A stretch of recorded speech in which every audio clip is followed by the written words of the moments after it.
Can you be louder? I know you can be louder. Hey, Boris! I want to know. One more time, love. We got it.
we can't find someone called Aisha, so if you're here, can you come here, please?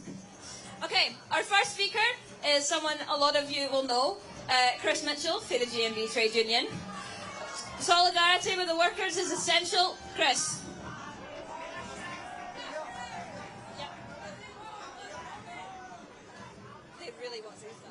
Thank you very much, first of all.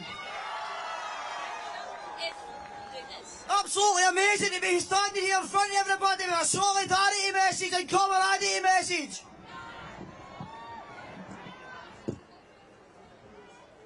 Big shout out first for the striking workers in the cleansing department. Big shout out, yes! Climate justice and social justice is one, and no one will be left behind. That is a fact. Everybody here is fighting for the future. Yous are the future. People and delegates, world leaders mean nothing to us. Yous won't make a difference. From now to eternity. Honestly, I'm so proud of everybody here. It's the biggest march that I have ever seen.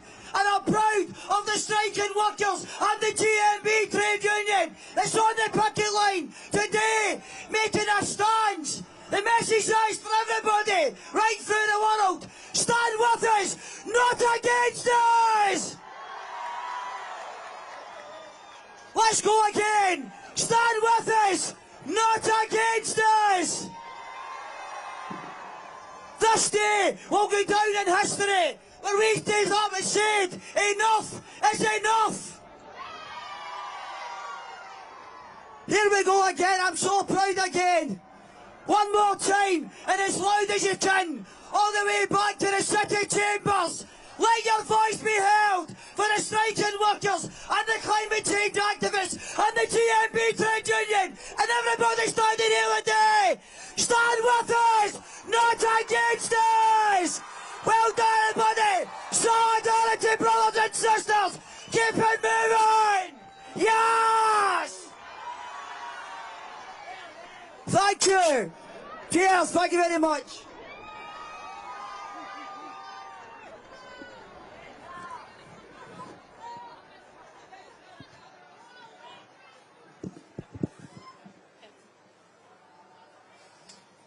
He's a legend, isn't he? Yes. Okay, we're having a little bit of speaker problems. We can't find anyone because there's so many of us here. Who's here? If you're a speaker, get here.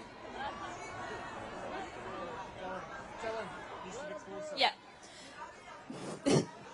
If you're here, can you please try and make some way for our speakers to get through? Can you wish, please? You will get Greta. Wait, please.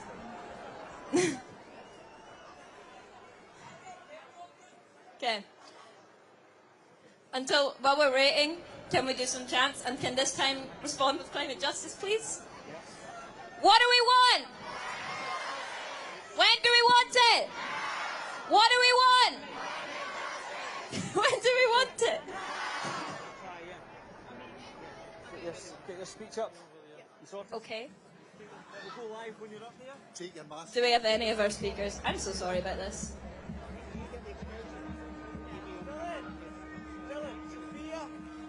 Okay, our next speaker is Sofia Gutierrez. Amazing.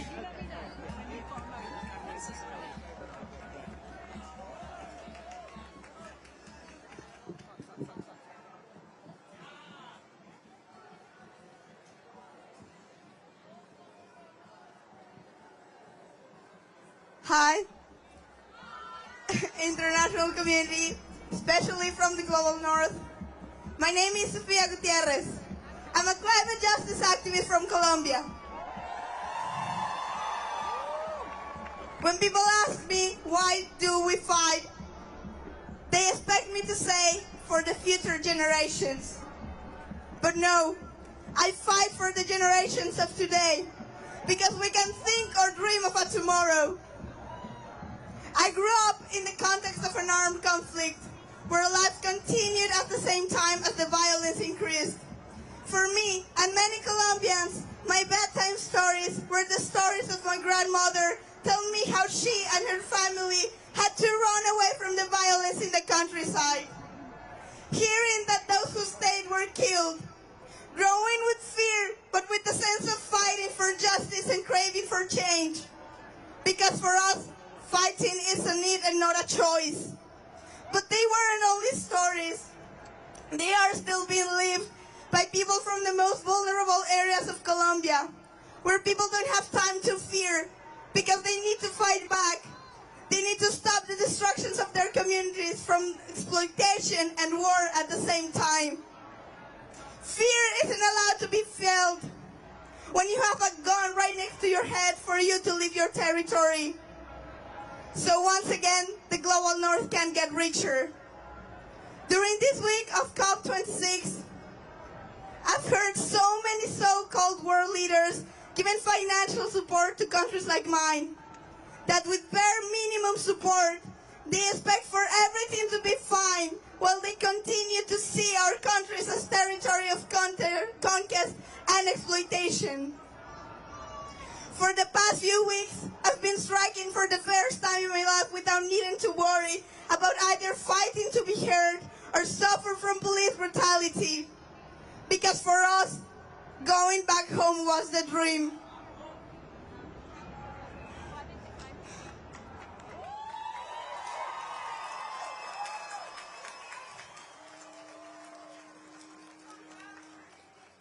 And still, as a climate activist from the city, I have the privilege of having that dream.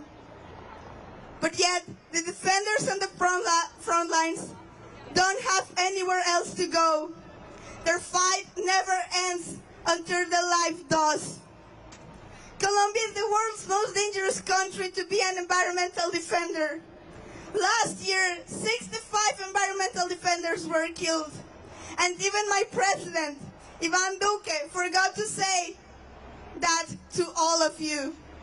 He forgot about the people he's supposed to protect. Yes, Duque, I'm talking to you. Y de esto te hablo, viejo. And COP will end. And you'll all go back home today and continue with your lives. But I hope you don't. I hope you always have in mind what countries like mine are facing every day.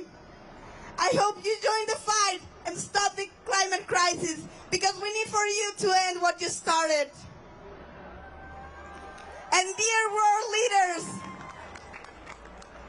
I hope that you use the power that you have to make the right choices, because right now you're using it to spill blood in countries like mine. You have the responsibility and the privilege to end this. So what are you waiting for? Haven't you realized that we don't have more time? We can't handle it anymore. It's in your hands to change the world, but you're not doing it. We need a systemic change, because for us, people over profit, it's a need and not a choice. And no, nothing has changed. Everything is just getting worse.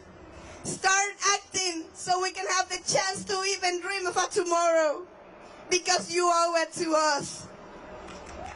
Let us dream. Thank you.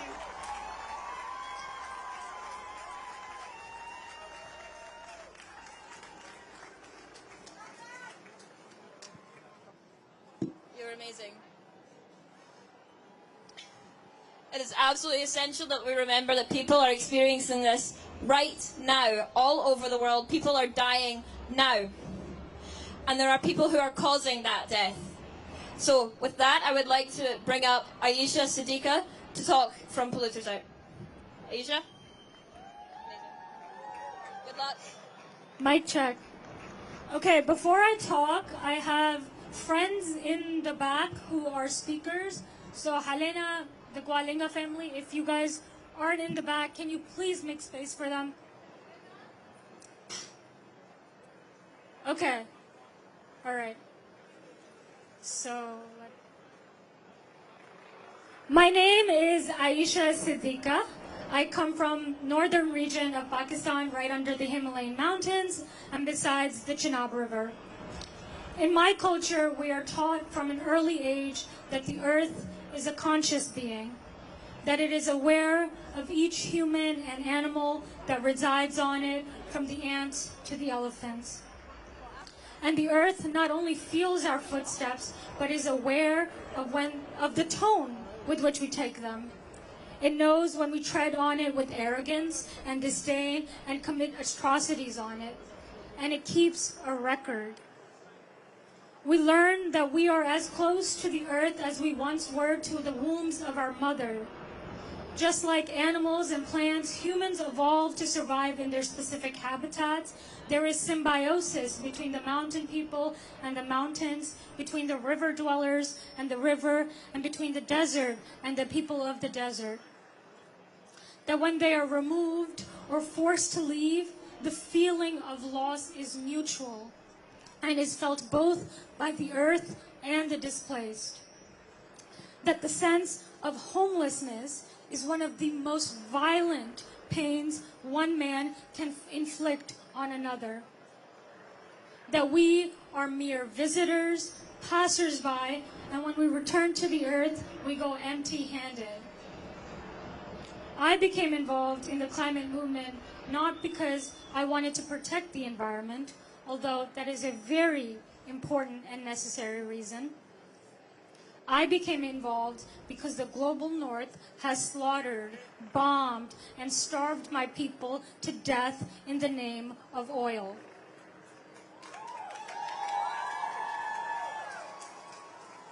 It has robbed them of family and of funerals.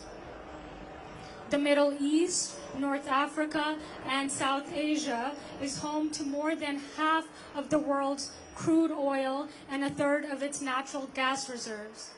The United States did not wage war out of old-fashioned imperial calculation or ambition. American and UK oil wars have not been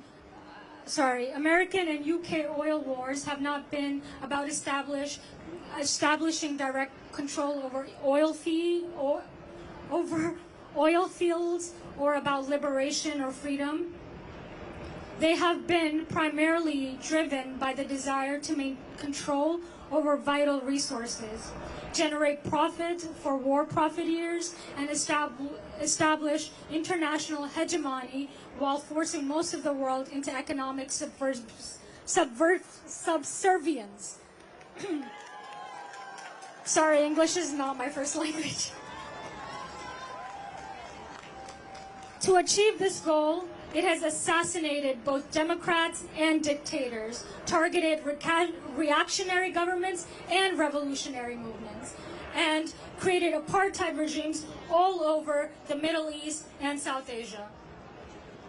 The U.S. Department of Defense has a larger annual carbon footprint than most countries on Earth, and it also is the single largest polluter on Earth.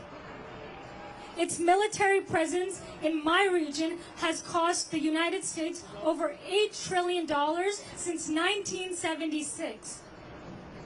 It has contributed to the destruction of environments in Afghanistan, Iraq, Iran, the Greater Persian Gulf, and Pakistan.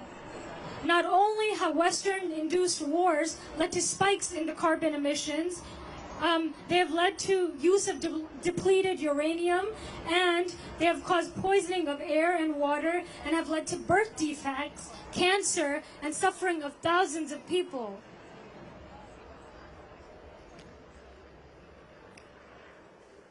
Oftentimes, when an interviewer asks me, what are your hopes for the future, it takes every iota of hope for me to make a bet on humanity. I don't have the heart to tell them that oftentimes I see nothing but blankness when I look at tomorrow. I find myself stumbling here in time as a witness and as a participant. This is what happens when you keep surviving while the people around you die.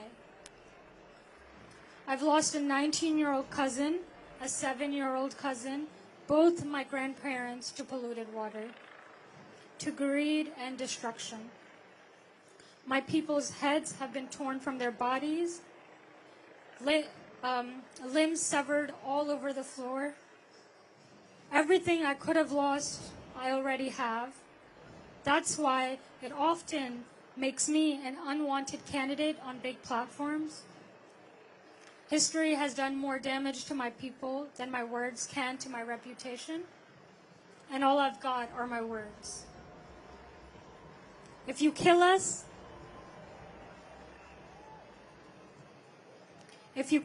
that is okay. We'll come back as different brown children with the same eyes and the same hair.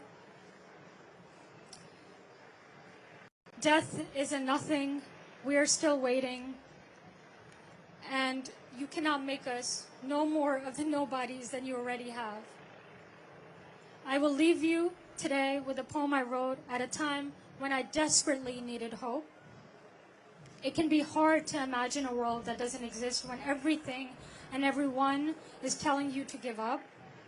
But I am in the business of holding people's hands in my palms and asking them to bet on a tomorrow. Hope is a terrifying affair, but one we must make space for. This is the poem.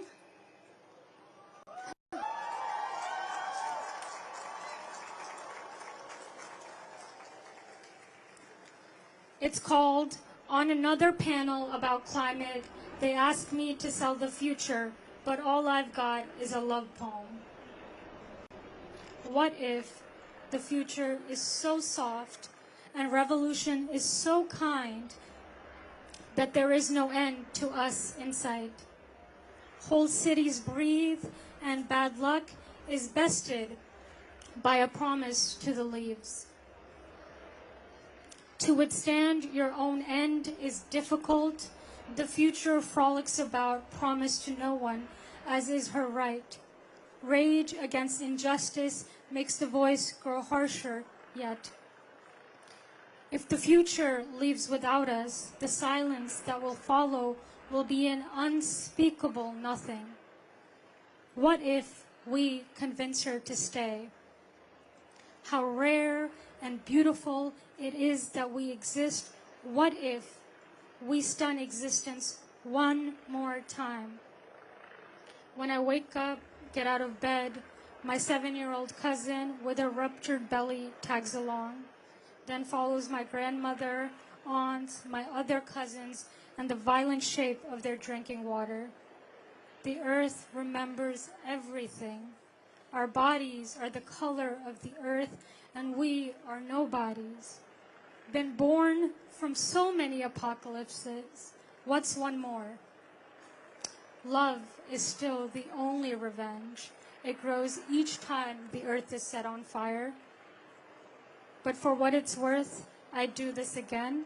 Gamble on humanity 100 times over. Commit to life, onto life, as the trees fall and take us with them. I'd follow love into extinction. Thank you, everybody.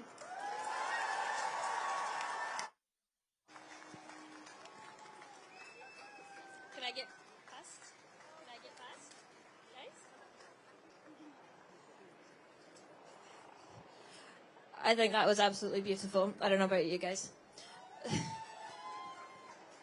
Okay, first things first. If you are a speaker, can you please go to Yaz at the back? He's waving black and white high vis. Can everyone else please make way for them to go through? It's really crucial that we get all our incredible speakers up here. Next up, we have Adrien Mafioletti from Brazil.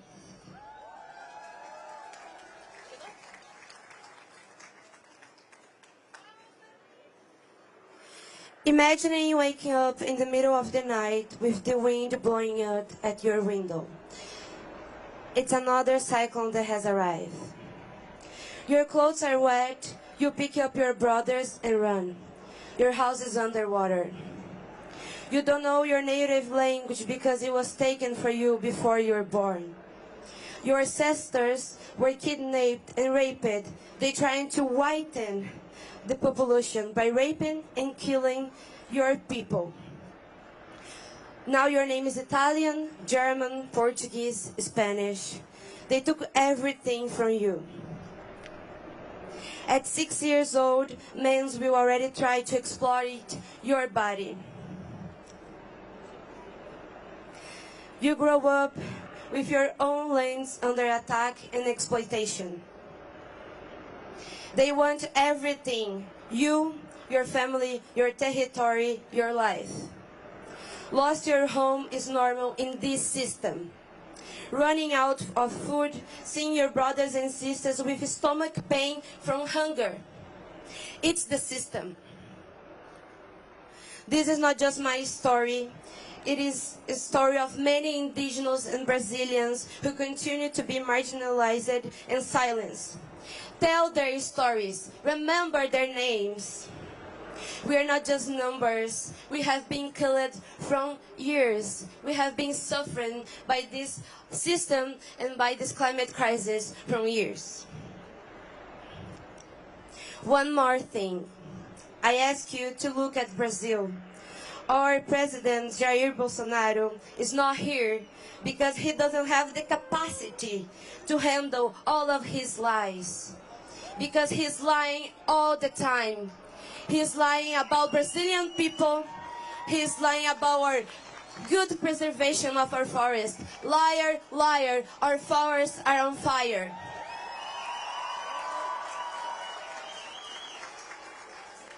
We are in an emergency. Our country is collapsing, paying debts from the global north and suffering for the government's genocidal policies. Global north, global leaders, Bolsonaro, we will not let you destroy us. The fight continues to the last drop of blood. Nadie es ilegal en tierra roubada. Ninguém é ilegal em terra roubada. No one is illegal on stolen land.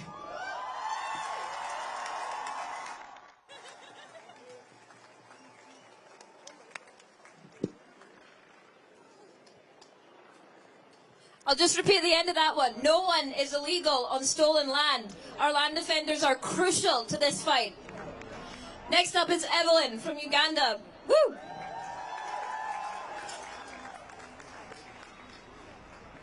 Hello. Hi, everyone. I hope you're all fine. I know it's really cold, but thank you all for joining us. My name is Evelyn Acham. I'm a climate activist from Uganda. Uganda is located in Africa, and Africa is one of the countries that are experiencing some of the worst impacts of the climate crisis. And yet, we are not responsible for the current impacts that are already becoming so bad. We emit very little CO2.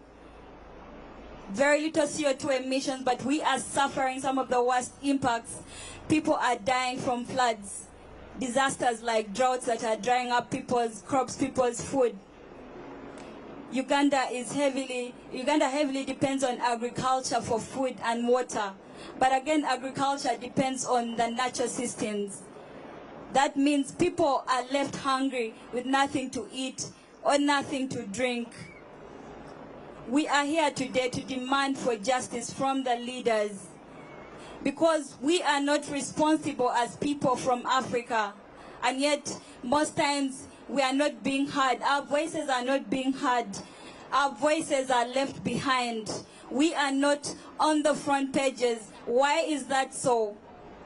I'm happy to be here to speak up for so many people back at home who are suffering, who have no hope for a future. Children are dropping out of school because schools have been washed away by floods. Schools have been destroyed, and we do not see the climate finance that was promised to be given to the people that have already been affected by the climate crisis. How long is this going to happen? Children do not have a hope for school. Girls are dropping out of school, and in the end, they have to be given away for marriage in exchange for bride price. Why do we have to go through this? How long shall we do this? How long shall we see this happening? We are here to tell the leaders today that for us in Africa and the Global South, the present is already catastrophic for us. We cannot wait for more 5 years or 10 years. We want justice right now. We want you to start by uprooting the systems that are already destroying our planet. Uproot the systems. Stop investing in any new fossil fuel projects. You need to stop now, because if you continue this, we will not be able to achieve the 1.5 degrees target. We want you to stop. We want you to listen to us. Uproot the systems that have already destroyed our planet and do the right thing. Put the people and the planet above the profit, because money will be useless on the dead planet. We cannot eat money. Thank you very much.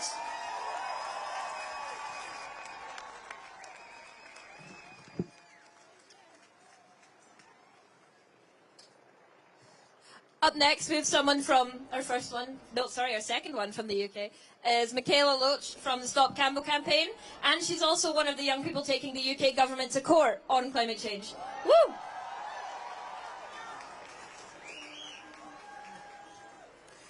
Oh wow, there's a lot of people. Okay.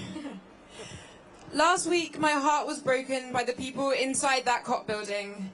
By the world leaders who steal our sacred words and use them to defend and uphold the oppressive systems of capitalism and white supremacy. Who tell us that action needed to prevent sea level rise engulfing my ancestral home in Jamaica is impossible or not practical. In this heartbreak, fear and despair, I felt weak. But I will allow myself the space for my heart to break, so that the gold of community can be poured into those cracks and make it stronger. Make it bigger, because every time my heart breaks, it is made stronger. The antidote to despair is not to run away or ignore the realities of the societal violence around us. It is not to ignore the violence of our siblings on the front lines who experience at the hands of the neocolonial fossil fuel companies. It is not to ignore the hypocrisy of the UK government, the hosts of this conference, who prop up these violent fossil fuel companies with £4 billion of our public money in subsidies. This same government who are trying to approve the Cumbre oil field and 39 other oil and gas projects at a time when the IEA and the IPCC have said that we can have no new investment in oil and gas if we want a livable future. This is worse than hypocrisy. It is violence. In the face of this violence and despair, we cannot give up.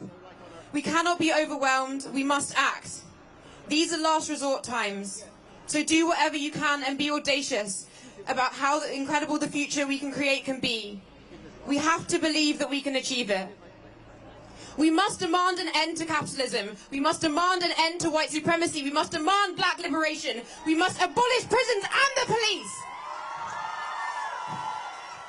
We must demand total liberation for all of us, because that is climate justice. Our demands cannot be toned down or palatable. They should worry, disrupt and challenge the status quo. They should be transformational, because what other choice do we have? To sit by and let this happen? We must use all the tools we have. We must do all that we can, because change is not passive. As Rebecca Solnit says, hope comes from action. It's not a lottery ticket that we sit on the sofa hoping that we'll be lucky. It's an axe we use to break down doors with in an emergency. We are that axe. We will break down those doors together, and we must.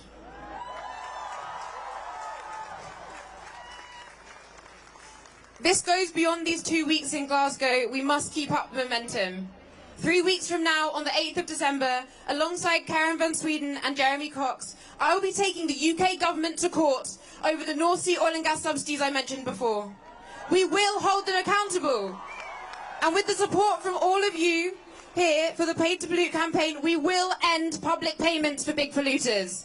We will win, because the power is with the people, the power is with all of us. Thank you.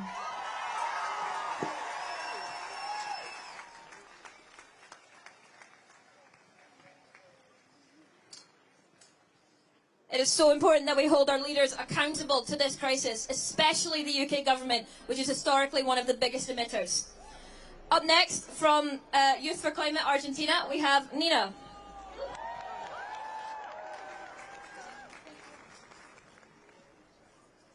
Hi everyone, I'm Nina Sosnitsky from Jóvenes por el Clima Argentina, Youth for Climate.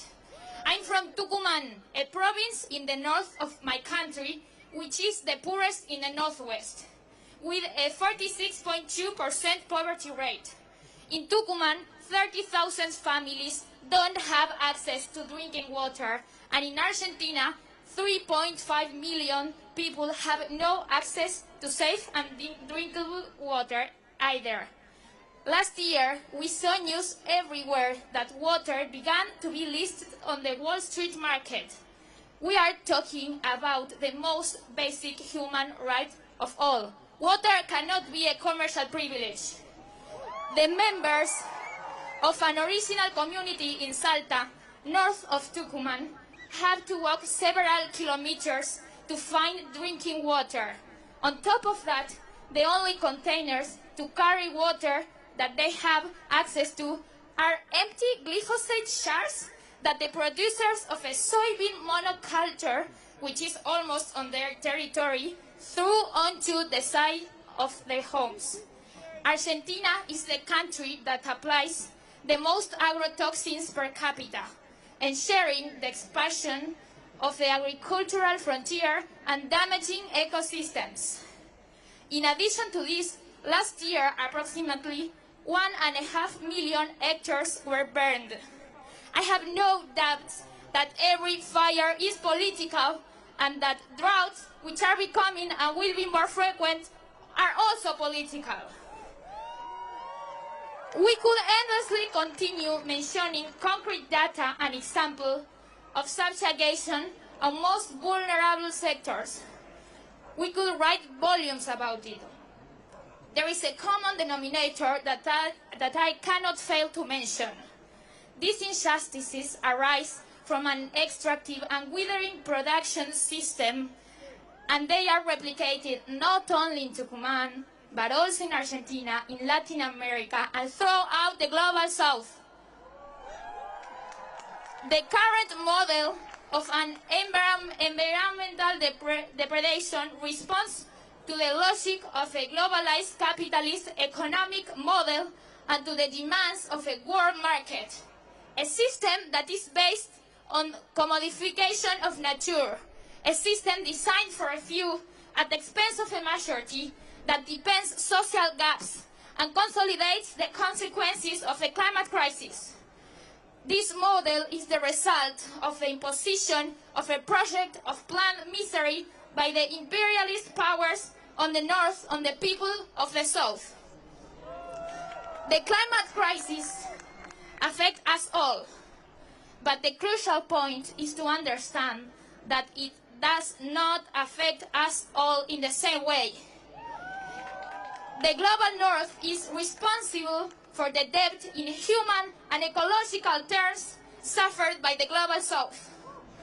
It is no coincidence that in the regions where extractive megaprojects are deployed the most, there is more poverty and hunger than in the countries the people responsible for these megaprojects come from.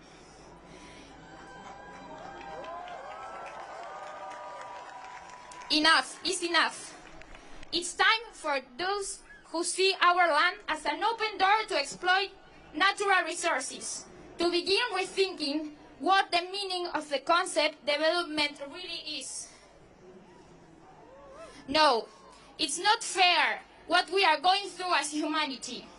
However, here we are, striking in Glasgow as leaders decide what's better or worse for our future. I know, guys, I know, we are sick. We are sick of the blah, blah, blah.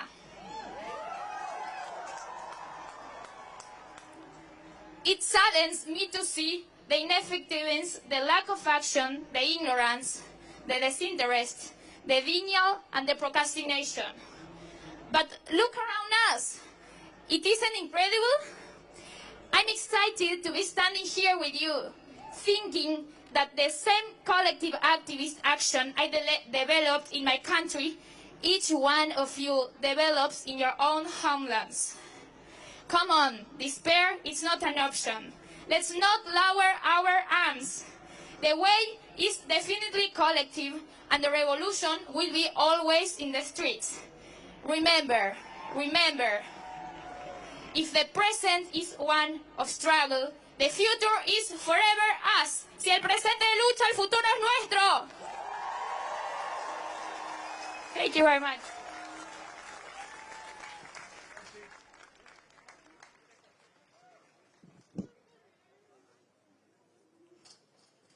Thank you so much, Nina. Up next, from the Papua New Guinea, we have Reki Up. Woo!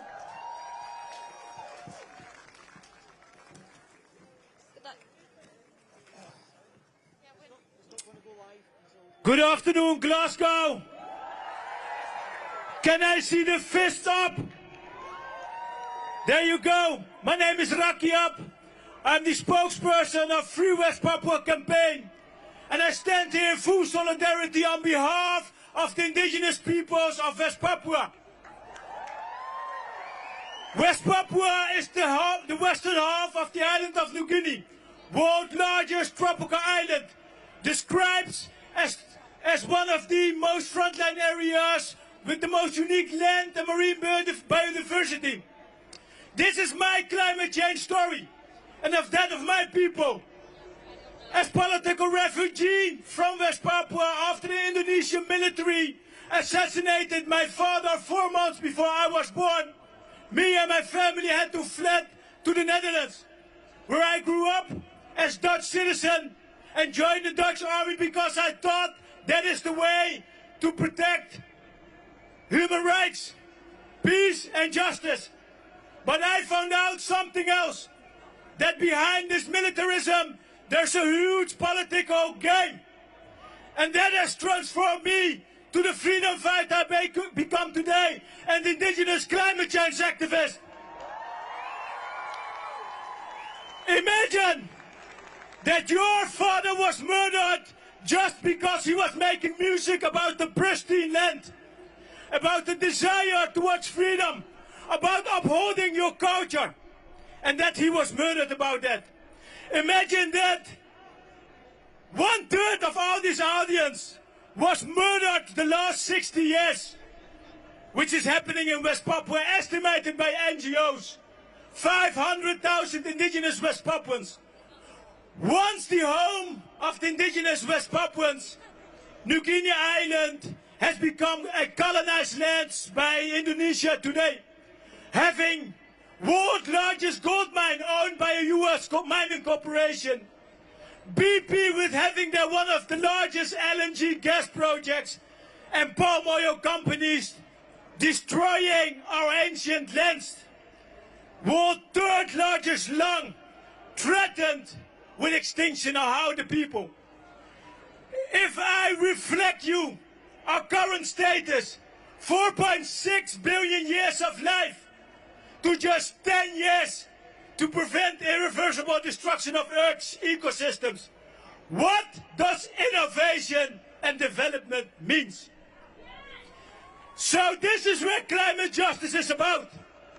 And if I may reflect one of the outcomes of the UN IPCC that states that just 5% of world's populations exist of indigenous communities, have preserved more than 80% of world's remaining biodiversity. They are the most important stakeholders who've been ignored at COP26. Let me underline that. And if I may show you one other number, that 96% of all deforestations due to coal, mining, fossil fuel, cattle, happens on the same indigenous lands such as the Amazon, West Papua and other parts of the global south. So the climate crisis happens on indigenous lands and is still happening there. But we have a way out. But we are not climate victims. We became climate leaders. Can I see fists up? We are the protectors of world's ecosystems. And yesterday, under the leadership of the provincial government, an indigenous-led government in waiting by His Excellency President Wendam, we have launched a green state vision. Go visit it, www.greenstatevision.info. We are taking the lead. We know how to manage pristine land. We know how to protect the world's third largest rainforest and preserve the world's largest tropical island. And we are taking the lead, kicking out these polluters and offering the world a solution. Thank you very much, and build alliances. Just a small invitation for upcoming Sunday. Please do join the March Against Climate Colonialism on Sunday, meeting outside Broadclays on Argyle Street at 1:30 +1. Thank you very much, and keep up the momentum.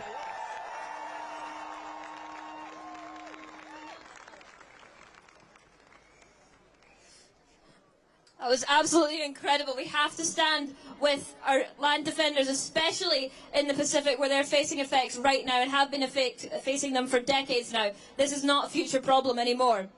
Up next, I'd like to welcome two speakers from a Fridays for Future working group who work with activists in risk zones where it's dangerous and even life-threatening to be an activist. So I'd like to welcome Lena and Ali.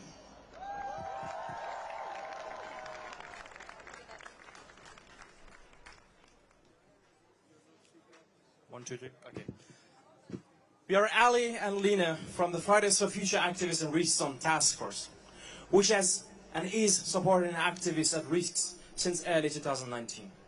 In the past few weeks, we have been working with all of our capacities to evacuate climate activists from Afghanistan. Afghanistan, a country that has been at war for more than 40 years. Generations have fought and sacrificed a lot for the end of the war and have worked hard with care to rebuild their homeland, to make a sustainable future for Afghanistan possible. Once activists in Afghanistan called for help, we started our operations and managed to evacuate around 50 people so far. 3 of those young people are Camila, Ahmad, and Madina. Camila's life has been in danger because she is a young woman, bravely fighting for climate justice. She has now been evacuated to Pakistan. After the Taliban took over, she has received many death threats. But let us quote her here. So far, we have worked together to protect the environment. If you really work for the environment to save people, we worked with you. And now we ask you to cooperate for a visa in a country for a better life and future. Now I live in Pakistan in unknown circumstances, alone and away from my family. I am a girl. I am vulnerable even in Pakistan. I'm very worried and anxious, and my family is worried about me. I do not sleep well at night until the morning. My tears flow. My heart is full of despair. Maybe you understand what such a life is like. If it's difficult to understand, just spend one night in a place where your future is unknown, away from family or friends. Then you will know about me. So with tears in my eyes and my heart in despair and in a state of distress, I ask you to help me as soon as possible. I am a person. Can you bring me to a safe country? Doesn't your heart burn for me? Thank you for listening to the story of a young, lonely, and unfortunate girl. Ahmad.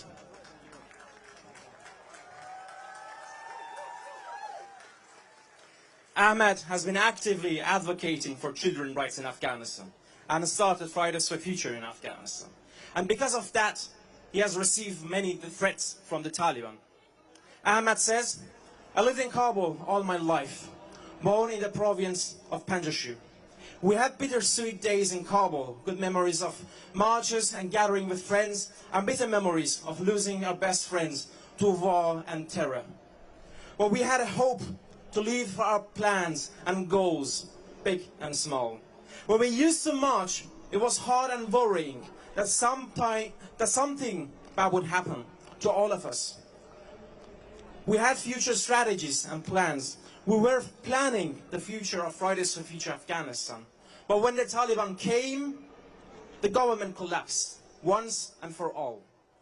We had to forget our plans, our dreams, our works, our goals. Our only struggle became our survival and how to get out of Afghanistan. We have thousands of memories and we have had our future planned. We are now alienated from them and our homeland. Could you imagine this for a moment? When we were being evacuated, we felt like waiting at the end of the world. and we accepted all the danger and our fate. And now we are worried and anxious for our families and friends. We are aware of the terrible and ugly events there at every moment. Madina has been advocating for climate justice for several years now. She now lives safely in Berlin and is trying to pursue her dreams. She's saying, "I always wanted to be strong like a man because of my childhood. I grew up like a man because this country does not value girls and women. Doing workshops for women and children was not easy for me. I am a woman living in a country that has had its people burning and dying due to the politics of another country. But recently the country had progressed. Afghanistan is in need of environmental action because of the bad consequences of climate change, such as water scarcity. As a young environmental activist, I urge the whole world to pay attention because Afghanistan will be a dangerous country in the future. I was expelled by the Taliban by force, and there was no hope for me to continue my education. Members of Fridays for Future like myself wish for a day where there is no war in the world and people do not burn because of the policies of other countries. We are worried about Camila, Ahmad and Madina's families, as well as other people who have been evacuated to Pakistan. There is a possibility that if we remain unsuccessful in finding a country for them where they can be resettled, that the Pakistani government would deport them back to Afghanistan. And now we are here because we need your support. We need you all to help us raise funds to keep them safe and to evacuate more people. We need you to ask your governments to start humanitarian programs for activists and other people who are on the Taliban's wanted list. We need to speak about this everywhere, as long as Camila, Ahmad, Madina and the rest cannot be here. Imagine these would be European climate activists. No environmental organization would forget about them so quickly. FFF Afghanistan has no representation at this conference, neither at this climate strike. Let us fight together to leave no one behind. Leave no one behind!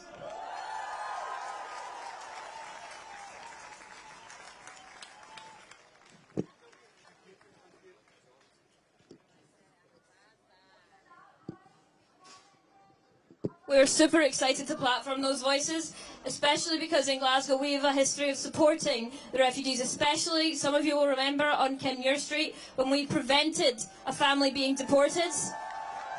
Say it loud and say it clear. Refugees are welcome here. And say it clear. Refugees are welcome here. Woo! Okay, up next we have Fraser Stewart, who is a researcher and something else that I forgot, activist. He researches at Strathclyde Uni, just up the road. So, Fraser. What a trip, man, what a trip. Can I first say that it's an absolute privilege to be here with the speakers that are on the bill today. I come from a working class community here in Scotland. The kind of community that they say cannot care about the climate crisis. They tell us that climate is the concern of the lovey middle classes and angry young people like you. They insist that working class people couldn't possibly care about the planet that they live on or the other people who live here. Well, this could not be further from the truth, because there are people everywhere, trust me, from the suburbs to the schemes, who are worried and raging about the climate crisis. People everywhere who are outraged at the loss and damage and destruction being caused by our leaders' lack of action. People everywhere who call bullshit on governments who say that they cannot afford to end poverty or vaccine apartheid or climate chaos while funneling billions into fossil fuels everywhere. People everywhere who see through the hypocrisy of governments claiming to be climate leaders on one hand and then opening new oil fields and coal mines with the other. People everywhere who know that climate change has already devastated millions of most affected people around the world, and who know that, like everything, it is those with the least means and the least responsibility who will be hit the hardest, forced to clean up the mess. The temperature is rising from the suburbs to the schemes. I promise you that.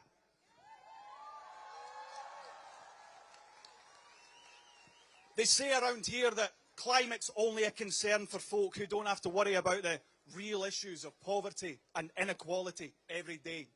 But these are not separate issues, because the climate crisis is driven by exactly the same things that drive poverty and inequalities the world over, and it makes those problems worse. It is driven by the same governments and bosses who think that their profit and growth is worth more than lives and livelihoods and a livable planet. By the same broken economic system that demands the exploitation of marginalised people and working class people everywhere, that exploits the planet itself for the sake of personal financial gain, and a crisis that hits those already fighting for equity and dignity and respect, especially those women and people of colour in the global south, while those with most power and responsibility never have to feel a thing. This is not just a crisis of climate or emissions. This is a crisis of justice, of inequality, of poverty, of racism, of classism, of workers' rights and women's rights, and every intersection in between, in every single corner of the planet. And this is why we say that climate justice is social justice, and why we bring these struggles together, because these are not separate struggles. Because building a greener and fairer world that supports communities and people and nature everywhere means uprooting the same broken system together. They say that working class people know nothing and care less about climate justice. But there is one thing that we do know for certain, that working class and marginalised people know better than anywhere in the world. We know that there is power in solidarity. We know that there is strength in uniting our struggles to force real change. We know that we all can have justice, but only if we are willing to stand together and demand it. So to everyone here today, or watching at home, from the suburbs to the schemes, from the north to the south, I say this. This is our fight. From frontline activists to frontline workers, this is our fight. From George Square to Georgetown, Kilmarnock to Kampala, this is our fight. From Dundee to Dakar, Aberdeen to the Amazon, this is our fight, because climate justice is social justice, because together we are powerful, and because together we can demand the safer present and the fairer, greener future that all of us deserve. Thank you very much. Beautiful. It's good. Voices indígenas. Você entra com...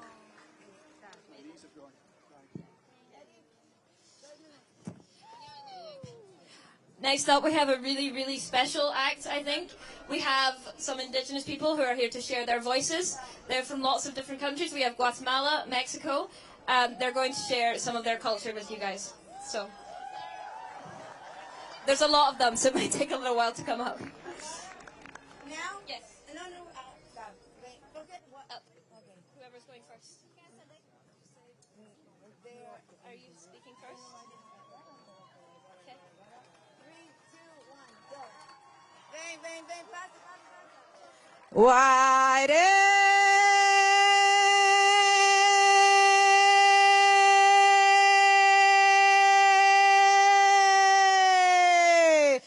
Hey, Anapue, hey, Anapue, hey, Anapue, hey,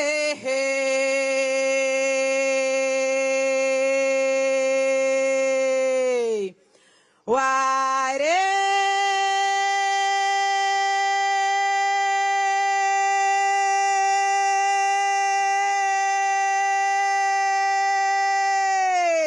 Hey, Anapue, hey, Anapue, hey, Anapue, hey,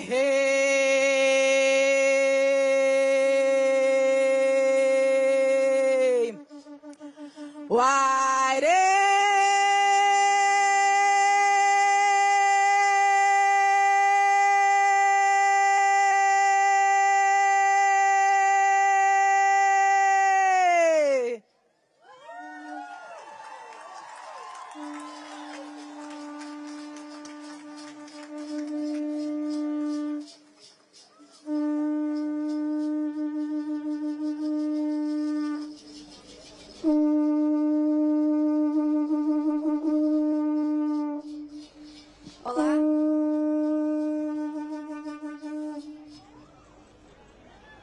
sou Samela Sateré Maué, sou indígena do povo Sateré Maué de Manaus, do Amazonas, Amazônia, Brasil.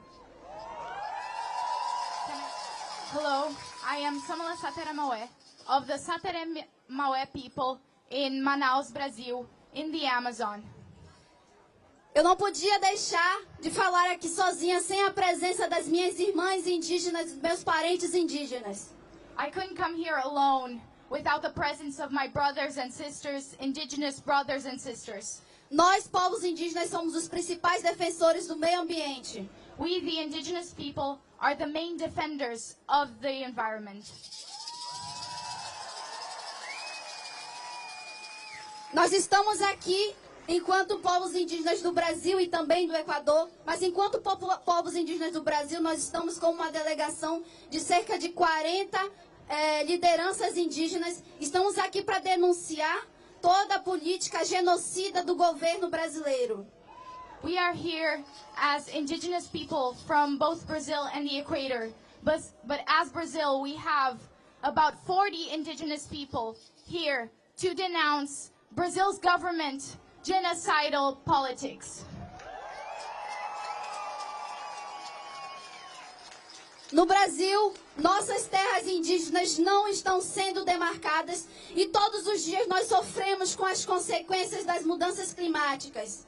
In Brazil, our lands aren't being demarked and we are suffering every day from climate change.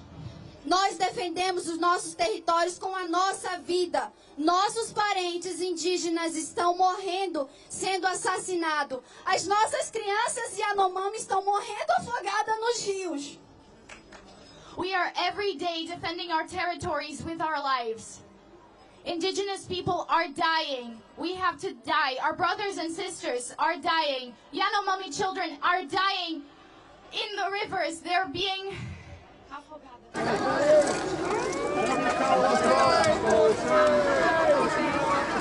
Come on then.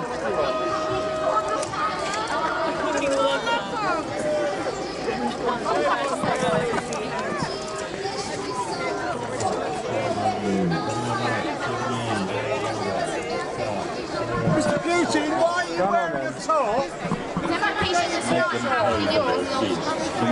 They love ecocide, unfortunately.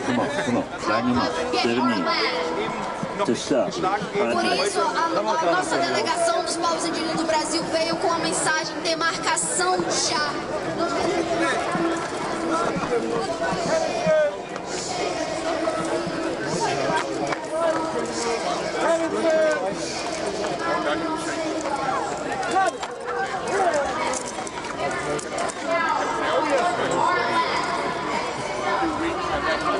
Roddy, look to your right, maybe. Look to your left.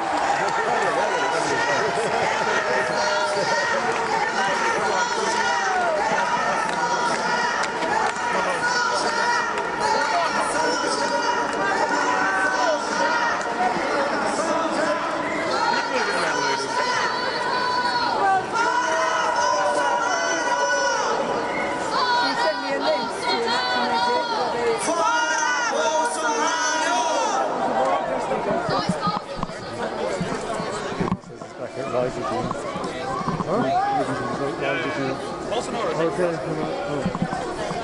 I'll put her in there.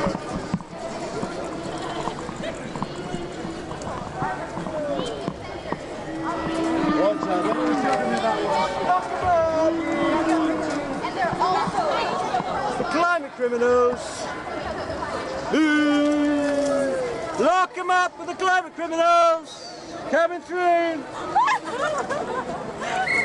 Mr. Trump, how are you doing? Here come the climate criminals, come through! Come on, climate criminals here.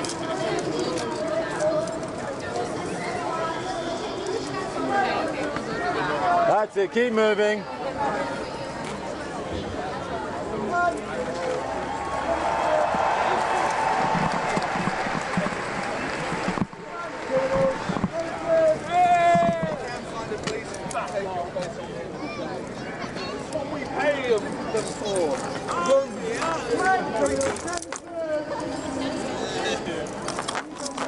You're a disgrace.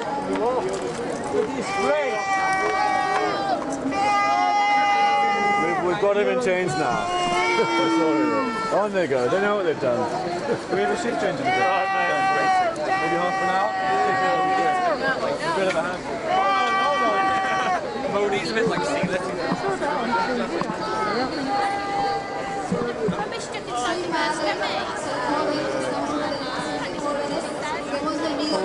Muchos kilómetros de aquí. Sí. Es indignante escuchar los discursos, los dobles discursos de nuestros representantes gubernamentales. We are here, a delegation of young indigenous people, because we're outraged of the double discourses, the hypocritical discourses of our governments here at the COP.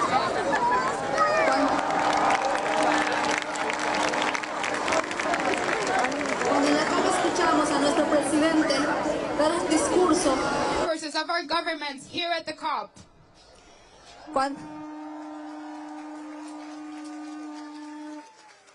Cuando en la COP escuchamos a nuestro presidente dar un discurso de que nos está protegiendo, dar un discurso cuando en realidad en nuestros territorios nos está terminando. Los bosques están siendo destruidos sin tener piedad, porque en cada lugar, en cada territorio estamos seres humanos que estamos conservando ese territorio vivo.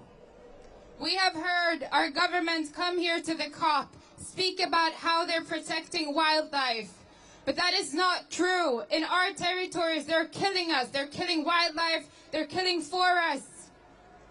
Cuando viene desde nuestro país, dando concesiones petroleras, mineras, viene acá una cumbre mundial que es para hablar del cambio climático y viene a decir que todo en nuestro país está bien, cuando en realidad todos estamos siendo criminalizados por este gobierno. In our country, they are concessioning our indigenous territories to oil companies and mining companies. And they're criminalizing our indigenous leaders, incarcerating them. Siendo una mínima parte de población, somos el 80% que la de la biodiversidad que está conservado por los pueblos originarios. Y creo que por esta razón nuestras voces, nuestras propuestas deben ser escuchadas en todos los convenios internacionales sobre el cambio climático. As many of you probably already know, we're small indigenous people make up a small percentage of the world's population, but we are protecting more than 80% of the world's biodiversity. And for this reason, our voices should be listened to in this COP spaces. Our voices should be heard. Queremos hacer un pedido a los gobiernos, a las organizaciones internacionales como la ONU, la UE, que sea el territorio de los pueblos originarios sea declarado selva viva, porque nosotros tenemos una conexión muy importante, que tal vez para los demás parezca algo falso, algo que no exista. Que el causa Sacha, selva viviente, sea declarado jurídicamente en los acuerdos internacionales como ser vivo sujeto de derecho.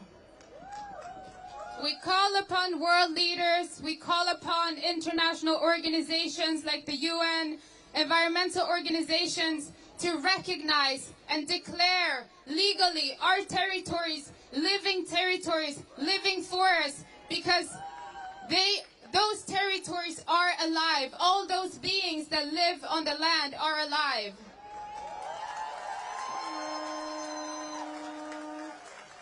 Que los líderes, los representantes, nuestros dirigentes de cada uno de nuestros territorios tengan la seguridad por su vida, tengamos la seguridad por nuestra vida, porque luchar, gritar en defensa de nuestro territorio es como estarnos exponiendo a la muerte, porque cada uno de nuestros líderes, nuestros dirigentes en cada uno de nuestros territorios están siendo amenazados. We also call upon the world to protect indigenous land defenders, indigenous leaders, because when we are fighting, when we are protecting our forests, land and biodiversity, we are putting our lives and our bodies on the line. We're constantly threatened for doing this work. Los pueblos originarios estamos muy preocupados porque somos los primeros en ya recibir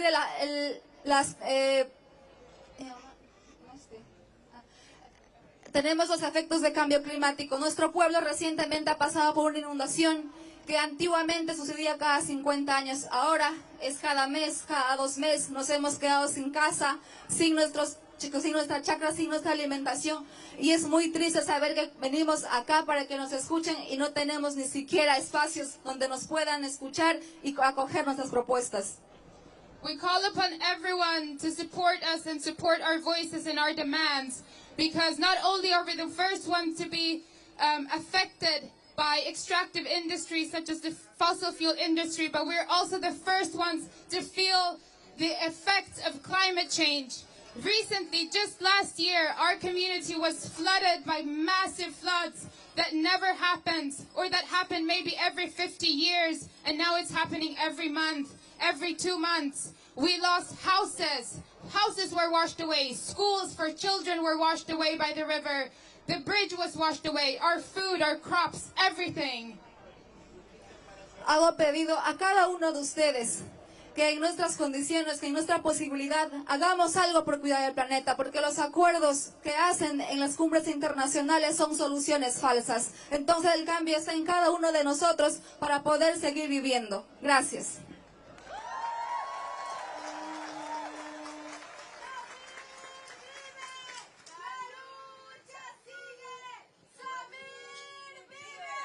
La lucha sigue.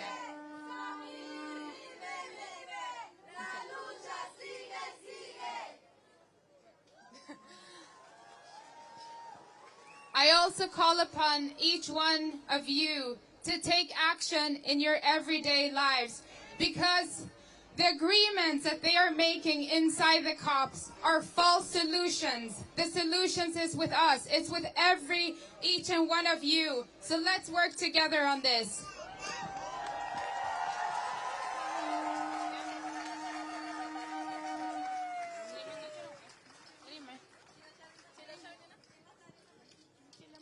Fora Bolsonaro! Meu nome é Ninauá, sou cacique geral do povo Runicuim, na Amazônia brasileira. E eu estou aqui para trazer a voz daqueles que não puderam estar aqui, que estão sofrendo os impactos causados com os empreendimentos das multinacionais que estão investindo na região amazônica. Hello, I am the leader of the Munikui people. I am here from the Amazon to denounce the exploration that is being done to our lands by big companies. Nós somos os verdadeiros guardiões da floresta amazônica. We are the real guardians of the Amazon rainforest. Nós estamos lutando, temos lutado todos os dias para protegê-la, mesmo que para isso nós tenhamos que dar a nossa vida. We are fighting every day to protect it, even if we have to give our lives for it. E nós vamos continuar lutando. And we're gonna keep fighting. Nós fazemos isso não somente por nós, nós fazemos isso por vocês também. We don't only do it for ourselves. We do it for you as well.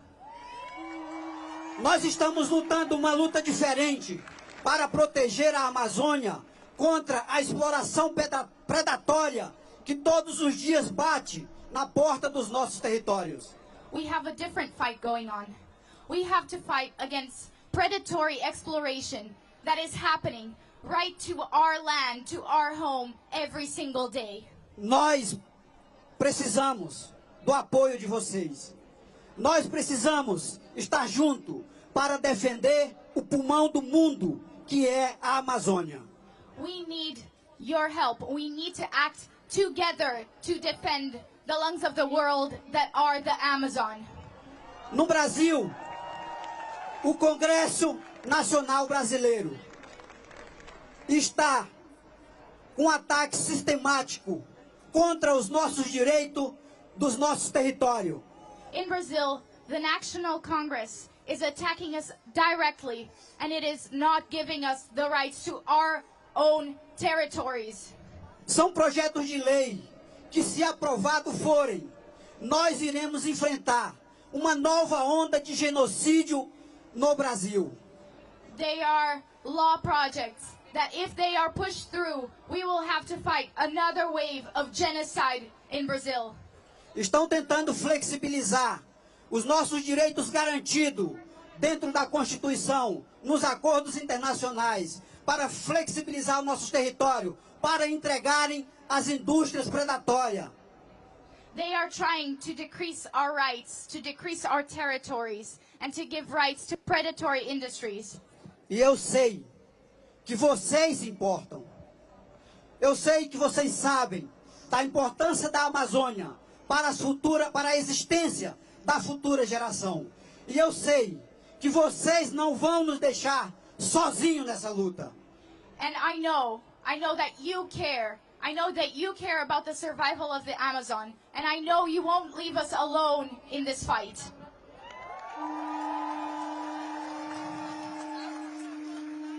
Eu quero finalizar dizendo que hoje nós estamos na COP26. Eu acompanho a COP desde a Rio+20. I want to finalize by saying that we are at COP26. I'm here at COP since Rio 20. E todos os anos, em todas as COP, se fazem acordos, se discute bilhões para proteger as nossas biodiversidades. Porém, isso não está resolvendo.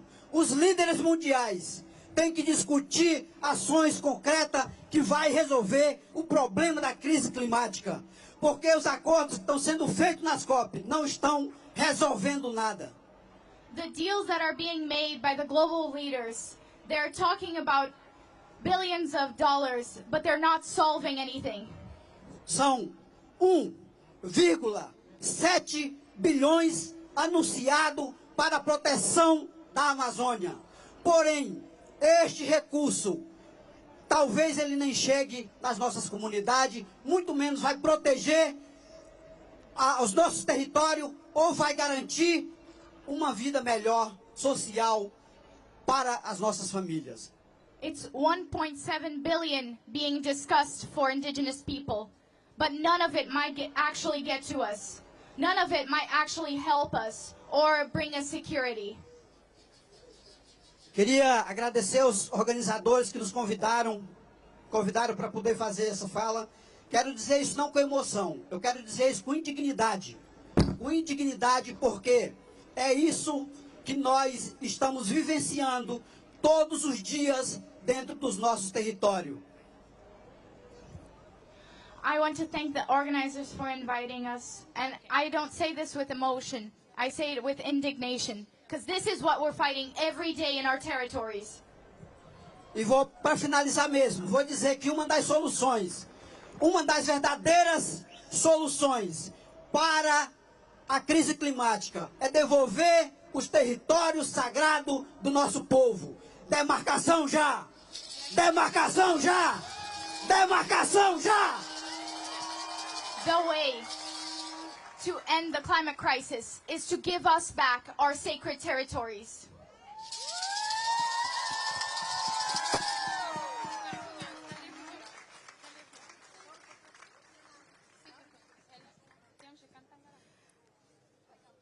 No. Hello, my name is Elena Walinga. I come from the same community as Abigail. My community is a community that has been suffering from the oil industry since before I was even born. And that is the reality of many, many indigenous and Amazonian communities in Ecuador and in the other Amazonian countries. But I want to talk about how is this even possible? How is it even possible that we have every year more concessions and how we every year can see more oil platforms being built in the Amazon? It is only possible because there are people financing that. And the same people that are perpetuating this violence on our lands are the same ones having the negotiations over there in that building at COP.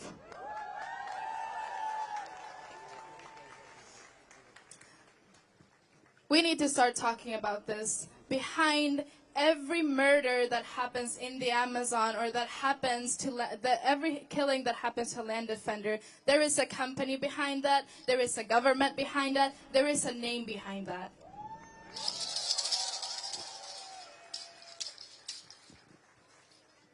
US and European banks are every day financing and investing in the Amazon destruction. They're investing in the killing of the Amazon and in the killing of the people. There are people actually responsible for this, and we need to hold them accountable.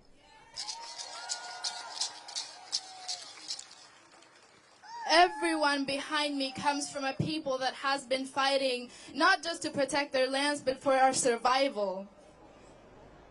I'm 19, this has been happening for years and years and years, and I'm only following the footsteps of my people and of my elders. And now the youth here have come here because it's, this has been going on for generations and generations. The people behind me grew up in that violence, and now they have to take off on the fight so that we can defend our territories. It's not supposed to be like that. The children behind me, they're not supposed to have to do this in 20 years.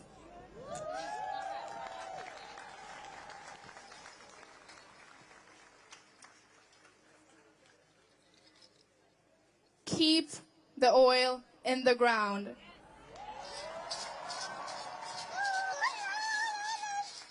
We need to phase out from fossil fuel, and that is, I come from a territory where they all are wanting to drill oil, and then we're talking about how fossil fuel is creating climate change, how it's causing climate change. So the same thing that is happening to our lands and our territories is what is causing climate change, which is this global problem. And then we have indigenous people on the land protecting them, protecting our lands and the forests from this. But we're also the ones that are living with climate change in our lands. I just want to end this with saying support indigenous people, support the people that are protecting the forest, support the Amazon, and let's hold them accountable. Thank you.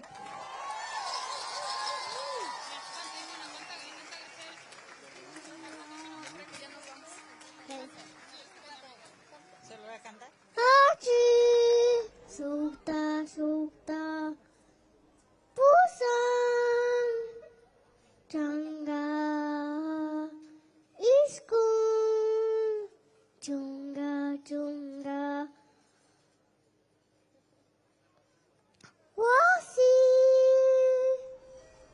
haji,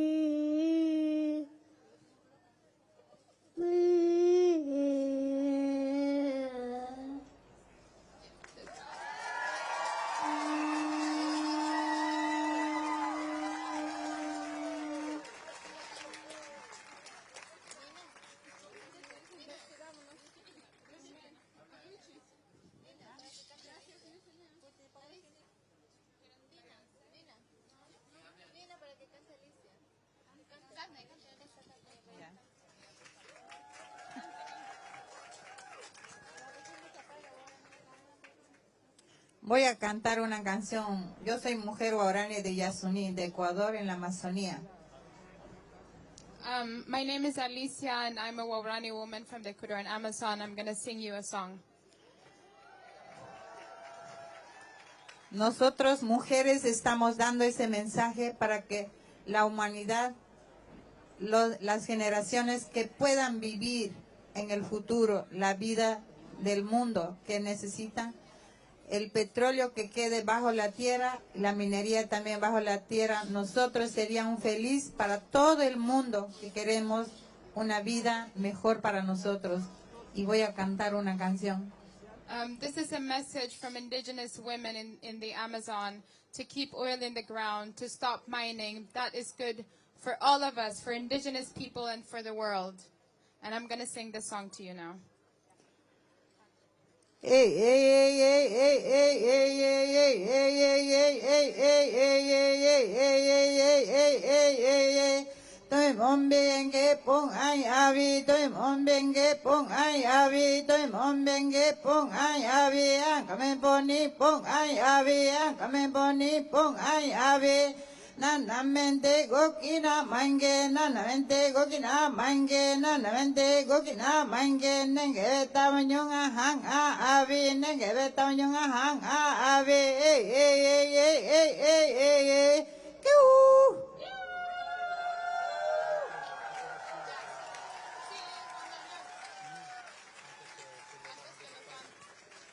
Mimporing awaringa, mimporing awaringa, mimporing awaringa, mimporing awaringa, warete bikiana wete, monito me bien que, monito me bien que, monito me bien que, monito me bien que, warete bikiana wete, da vamos también,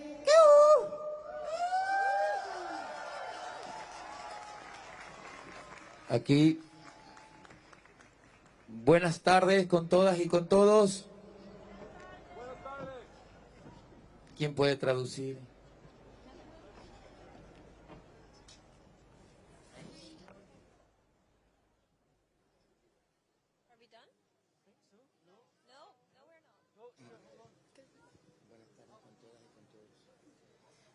Good evening, everyone. Me gustaría ver todos los letreros y todas las pancartas que han traído y banderas de los diferentes países. Y el pueblo mapuche que veo atrás y las huipalas. I would like to see all the banners and all the signs that you have brought here, and also the Mapuche flag that I can see over there. Que se vea el poder del pueblo aquí presente. I want to see the people's power over here. Atrás hay un hombre en ese monumento desde que llegamos resistiendo. I've been watching this man at the monument resisting from since we got here. Ahí está, esa es la resistencia. Somos de la Guardia Indígena de Ecuador. That is resistance. We come from the indigenous, from Guardia Indígena from Ecuador. Tenemos muchos muertos, heridos y gente en prisión. We had a lot of siblings that have been murdered, that are hurt or are imprisoned. Pero eso levantó la lucha en Chile, en Colombia y en toda Sudamérica. But that is also what inspired for us to rise up all over South America, in Chile and in Colombia and all over South America. Pero nuestros gobiernos dicen que eso es progreso porque la gente del otro mundo, la gente del otro color necesita nuestros minerales, petróleo y todo lo que eso hacen a nombre de ustedes. But this is only happening because the governments are saying that they need the mines and all that is on our lands. En nuestros países dicen que ustedes necesitan todo lo que nosotros tenemos para el progreso. They are saying that we need this for development, that we need your lands for development. Y yo quiero saber con una bulla si es verdad que ustedes quieren la explotación de nuestros países. I just want to ask you, do you really want to exploit our lands? Can we get some noise? No los escucho. I can't hear you. Hagamos que Bolsonaro y el presidente Lazo de nuestro país sepan que no quieren nuestros productos. Can we let Bolsonaro and Ecuador's President Lasso know that we don't want extraction? Entonces, les invito a luchar, les invito a pelear, les invito a pronunciarse, les invito a pensar en otro mundo que es posible, porque sin ustedes no lo podríamos lograr. So I invite you to fight with me, to speak up and to imagine another world, because it will only be possible if we do it together. Muchas gracias. Thank you so much.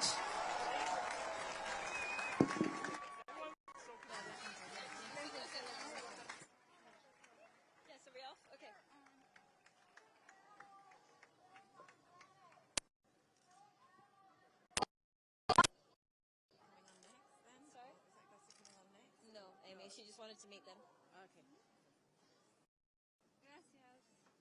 Gracias. Thank you. I don't know where they are. Where are the mics? They're still on? Yeah, sure. Okay, they're still on. Great. Stuart! That's okay. Thank you. Ya. México. Hola. Nosotras somos una delegación de mujeres que venimos de un territorio que ahora llaman México. Somos defensoras de la tierra, de diferentes territorios que existen en este país. Venimos porque traemos un mensaje desde un futuro más esperanzador. Uno en el que logramos detener la catástrofe climática y civilizatoria. La solución no fueron los viajes espaciales y la colonización de otros planetas. No fueron las grandes negociaciones entre los poderosos, sino la organización de abajo. Los que estamos cerca de la tierra, los que sentimos la tierra, los que tenemos la tierra, los que somos propietarios de la tierra. No fue fácil, pero fue posible. Implicó tener que detener un tren Maya, al que le dicen Maya, que están construyendo en el sureste de México. También implicó detener el extractivismo en las minas en diferentes territorios del país. En 2021 asumimos la urgencia de dejar de financiar el exterminio con consumismo y empezamos a curarnos con la tierra, con el agua, con el aire. En 2021 nos quedó claro que el futuro no se negocia, el futuro se defiende. En 2021 nos dimos cuenta que las alternativas a las crisis climáticas siempre estuvieron aquí, viviendo en los pueblos que curan la vida, que están viviendo aquí en nosotras, en los cuerpos de nuestras abuelas, en los cuerpos de nuestros abuelos. En 2021 reconocimos la ciencia de los saberes ancestrales que nos han permitido vivir en reciprocidad con los territorios por miles de años.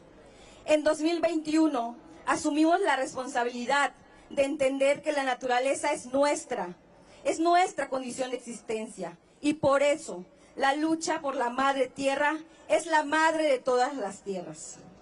Venimos aquí también a traer nuestras voces, a pedir justicia, justicia por los defensores que han sido asesinados por los gobiernos de México. Pedimos justicia por Samir. Samir vive. Justicia también queremos pedir por los pueblos de nuestros hermanos de Guatemala, por el pueblo maya de Quechí, del Estores y Izabal. Sí a la vida, no a la minería. Hi everybody. We are a delegation of indigenous women from different organizations and movements from all around Mexico and Guatemala. We have a message to you from a more hopeful future, one in which we manage to stop the current climate and civilizational catastrophe. The solutions to this crisis were not space travels or the colonization or other planets. They were not the great negotiations among the most powerful people either. The solution was in the organization from below. Those of us who are close to the Mother Earth. It was not easy, but it was possible. For this, we had to fight against a train in the peninsula of Yucatan and against a train in the Isthmus of Tehuantepec, against windmills, thousands of windmills that are grabbing the land in the Isthmus, against mining in the territory of Estor Izabal in Guatemala, in the Maya Quechí people, the mining of all over the territory of Mexico, and depressive mega projects. For this, we lost brothers and sisters. We lost Samir Flores Soberanes, who was fighting against a thermoelectrical project in Huesca, Morelos. So that's why in 2021, we assumed the urgency to stop prompting extermination with consumerism, and we began to heal ourselves with the earth. In 2021, it became clear that the future is not negotiable. The future is to be defended. In 2021, we realized that the alternatives to the climate crisis were always here. Living in the people who care for life on Earth. In 2021, we recognize the science of ancestral knowledge that has allowed us to live in reciprocity with our lands for thousands of years. As our sisters from Amazonia, they already talk about us. In 2021, we assume that the responsibility to understand that nature is our condition of existence, and the struggle for Mother Earth is the mother of all struggles. Finally, we just want to invite you to a gathering, a global gathering of indigenous women called Cura da Terra. It's a gathering to indigenous women to talk about how we heal our bodies, the land, and our souls. It will be the 10th of November at 5 p.m. in the Contemporary Center of Arts. And we ask just one thing more. ¡Alerta! ¡Alerta! ¡Alerta! ¡Alerta! ¡Alerta! ¡Alerta! ¡Alerta que camina la lucha de los pueblos por América Latina! ¡Alerta! ¡Alerta! ¡Alerta que camina la lucha de los pueblos por América Latina! ¡Y tiembla! ¡Y tiembla! ¡Y tiembla ese activista! ¡Que América Latina será siempre defendida! ¡Y tiembla! ¡Y tiembla! ¡Y tiembla ese activista! ¡Que América Latina será siempre defendida! ¡Justice for Samir Flores!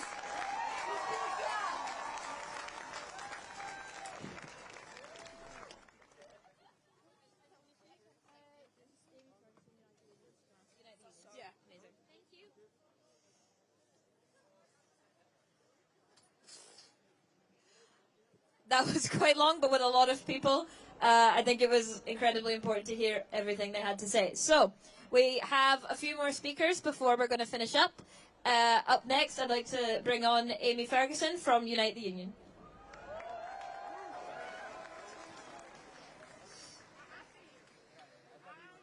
Hi, my name's Amy Ferguson. I'm a trade unionist with Unite Hospitality in Northern Ireland, and I'm also a member of International Socialist Alternative. So this week, Boris Johnson himself admitted that events like the last G8, G20, and I'd argue the COP as well, were mere drops in an overwarming ocean. These so-called world leaders and their sponsors in the fossil fuel companies have had decades and decades to act on the issue of the climate. Yet all they have for us today still is capitalist greenwashing. We have multi-billion-pound fast food companies offering us paper straws and saying job done. We have huge polluters in the fossil fuel industry continuing business as usual, and that's okay because they're planting some trees. And that's the best they can offer us. You only need to scratch the surface of their rhetoric to see that it is superficial. Since the Paris Climate Agreement in 2015, the world's largest 60 banks have invested 3.8 trillion in fossil fuel companies. That's not just inaction, that's the active wrecking of our planet. Whilst the delegates at COP pat themselves on the back whilst doing as little as they can get away with without stepping on the toes of their fossil fuel sponsors, We need to remember it's not them that put the climate on the agenda. It was the millions of students and ordinary people across the world who did that. It is these movements that have offered us a lifeline. The other week I was at my union's policy conference alongside hundreds of other delegates representing over 1 million workers across the UK and Ireland. At that conference we had a significant discussion on how we can deal with the climate crisis. Workers in heavy industries, in transport, etc. stood up to talk about how inspired they have been by the climate movement. They were talking about how necessary it is for our movements to link up. And it was recognised that while some like to pretend that we have to choose between a habitable planet and employment, the opposite is actually the case. There's so much work to be done in building green infrastructure, in developing new technologies internationally. And again, the initiative for such is not coming from above. The initiative and the know-how is coming from ordinary working class people.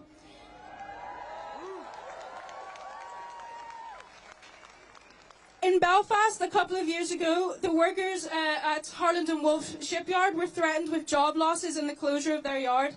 But instead of just accepting that fate, the workers occupied their yard and offered a clear solution to the crisis. They said their skills should be put to use in building green infrastructure. They ended up saving their jobs. Now, consider the rail workers who threatened strike action in Glasgow here last week over pay. When those workers withdraw their labour, they could have cities at a standstill and there'd be no ignoring them.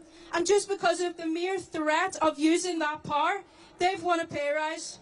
Now imagine if all of us fighting for investment in free public transport linked up with the workers in those sectors to exert our collective power. We could be unstoppable.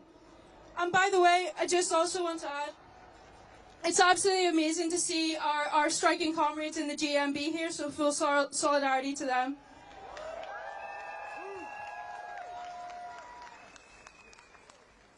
Our energies after this week must not dwindle. We need to focus on trying and building and developing on those links, on organising together for such actions down the line. And again, it's working class and young people who are pointing the way out of this crisis. We have the power, the plans and the ideas, but we can't control what we don't own. Our movement needs to set its sights on dealing with the root of this crisis. We can't afford to allow the capitalist system, the billionaires, the CEOs and their politicians to continue on their wrecking path. We have to take the power out of the hands of those who do not care. The alternative needs to be socialist. It needs to be based on the public ownership and democratic control of the major corporations and finance sector. This would allow us to develop an international plan to meet the needs of people and the planet, not just the bank accounts of the rich. Now, the politicians have been telling us to be realistic, to be moderate. And in response to that, I want to repeat the words of Scottish-born Irish trade unionist James Connolly. Our demands, most moderate, are, we only want the earth. Thank you.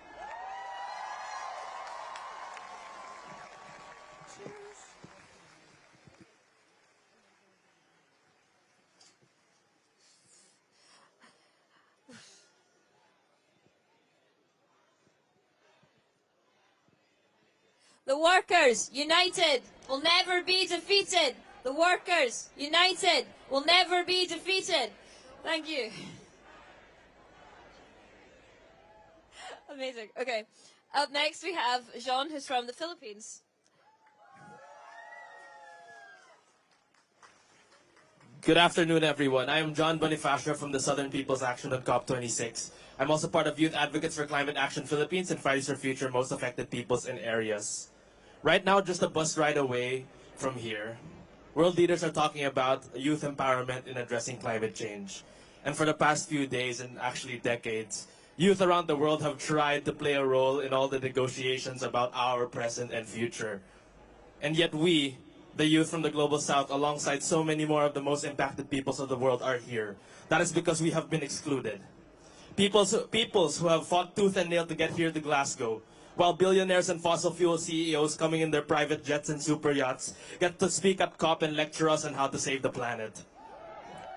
The Philippines is one of the most impacted countries when it comes to the climate crisis. I have witnessed firsthand how two of the costliest typhoons to ever hit the country just last year, floods reaching the roofs of 2- 3-story buildings, lives and livelihoods erased overnight. On top of this, our President Rodrigo Duterte is cracking down on environmental activism, calling for the massacre of indigenous Lumad peoples, other land and environment defenders, and shutting down climate activists by calling us terrorists. It's no wonder that the Philippines has remained the deadliest country in Asia for 8 consecutive years. Gloria Capitan, Obilo Bayao, Datu Victor Danyan, all assassinated under the Duterte regime for protesting against destructive coal, mining, and plantation projects in the Philippines.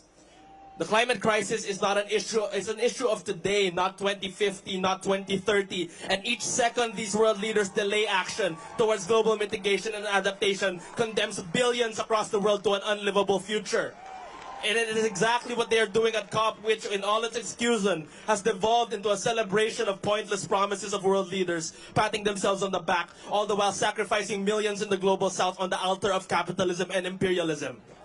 The climate crisis is rooted in the imperialist exploitation of people and planet. Around the world, the global south bears the brunt of climate change and ecological degradation, all driven by a system that places profit over people's lives. We only stand a chance at changing society for the better if we look beyond conferences like COP and look around us. It is through collective organized action with the people that we can work to address the crisis holistically, both from the grassroots all the way to the international level. Nevertheless, we echo the demands of the peoples of the world. World leaders of the global north, deliver on your commitment to provide $100 billion yearly to the most impacted countries. Rapid, just, and equitable emissions reductions in line with the 1.5 degrees Celsius pathway. This is the bare minimum that needs to be done. And we are well aware that the global north owes so much more to the south from the impacts of climate change, historical and ongoing colonialism, and so much more. So to world leaders, again, we are here and we will not be ignored.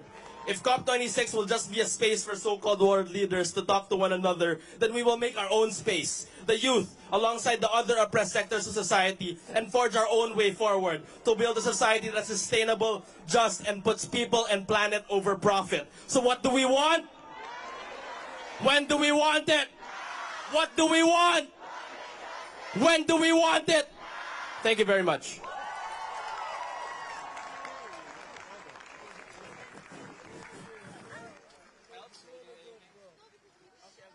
Thank you so much, John. Up next, from the Brazil Black Coalition, we have Marcelo Rocha.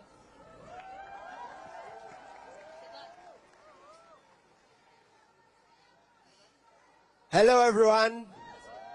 I'm Marcelo Rocha, activist for climate and racial justice. I'm come from Brazil, from my community in Mauá. Also, I'm activist with Black Coalition of Brazil. And the articulation of bringing together more than 200 organizations from Brazil who have denounced and continued constant struggle against the genocide of the black population in Brazil. Our defenders, our territories and space of environmental is human life and against the environmental racism.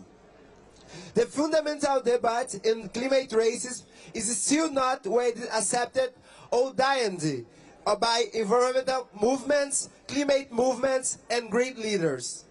As a result, we have a lack of environmental secure urban and rural territories with a majority of the black population impacted by expropriation, water, air pollution, extreme weather events, house of risk in areas, waste disposal, lack of access to service of sanitation, impacted by floods, landslides, wet-borne disasters, among others. The climate crisis is also humanitarian. It has direct impact on our black lives, our black population in the world. The government of Brazil has violated environmental laws and codes, and the result has the death of the black people in Brazil. The deforestation, the forests from Amazon, Cerrado, Caatinga, Atlantic Forest, and Pantanal. In the case of Amazon, the forest, indigenous people, and quilombola communities have been impacted by deforestation and criminal activities of legal or illegal mining. Criminal actions are added to legal and of North, Midwest, and Northwest regions, impacting the territories of the traditional peoples and communities. COP26 must be ambitious and realistic in the proposal for climate change. The developed countries and the unsustainable carbonization of the planet, our inequalities have produced over 200 years, and the collective response of developing and the poor countries for the most part and the most affected people. The global north need here the global south. The global north need here the black people. The global north need here the Brazil people, the Amazon people, the Quilombolas people, the people of global south, the people of Latin America. Poor developing countries cannot go back to being colonies, and again impacted by new zero carbon, but industrialization for only the North people. It's time to stop worrying about the laws of profit and transnational corporations. Not is for corporations, it's for the people, it's for the life, it's for the people most affected by climate crisis. It's urgent to consider other development models, other ways to live in society, and reconnecting human relationship that constitute of part of nature. It's necessary to consider the technology of the peoples in the global south and different voice of the woman, LGBT, voice of youth, quilombolas, and the peripheral people. Environmental racism and climate racism affect all movements, affect all lives, and now the black people not in silence more. It's time to hear black voice here. This is a dream of Luther King. This is a dream of Malcolm. This is a dream of Lélia Gonzalez. This is a dream of Emicida, Zumbi dos Palmares. This is a dream of the black people in quilombos and favelas in Brazil.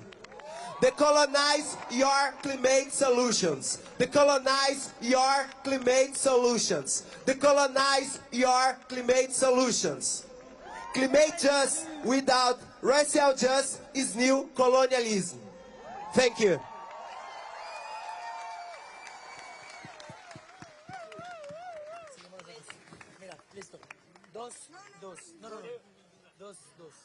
Thank you so much. I'd like to invite our last group speech to the stage. So we have from Colombia, we have, are you ready guys? Sorry. We have Laura, we have Gabriela, we have Juan, and we have Emiliana.